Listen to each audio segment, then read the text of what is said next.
நாளைக்கு full day school இருக்குது. புதன்கிழமை டைம் டேபிள் பிரகாரம். இன்றைக்கி யாரெல்லாம் லீவ் போட்டாங்களோ அவங்களுக்கு ஃபோன் பண்ணி சொல்லி வர வைங்க. இந்த வாட்டி ஹெச்எம் வந்து ஸ்ட்ரிக்டாக சொல்லியிருக்காங்க எல்லோரும் வரணும் அப்படின்னு. போன வாட்டி சனிக்கிழமை ஸ்கூல் வச்சபோது முக்கால்வாசி பிள்ளைங்க வரல. அதனால் இந்த வாட்டி கண்டிப்பாக வர சொல்லியிருக்காங்க. வராத பிள்ளைங்களுக்கு 500 ஃபைன் சொல்லியிருக்காங்க. சும்மா சொல்கிறாங்க அப்படின்ட்டு லீவ் போடாதீங்க. எல்லோரும் வந்து சேருங்க, சரியா? நாளைக்கு ஸ்கூல் ஃபுல் டே. நான் வரமாட்டேன்ப்பா. ஃபைனுன்னு சொன்னாங்க, கேட்டியா கேட்கலையா? அதெல்லாம் சும்மா சொல்லுவாங்க.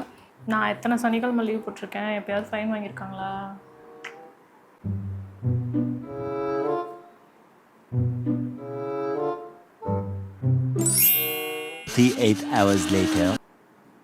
ஏன் சனிக்கிழமை வரல? அப்போ நீ வந்தியா? நான் வந்தனே. ஏதோ லீவ் போட்டுருன்னு சொன்ன.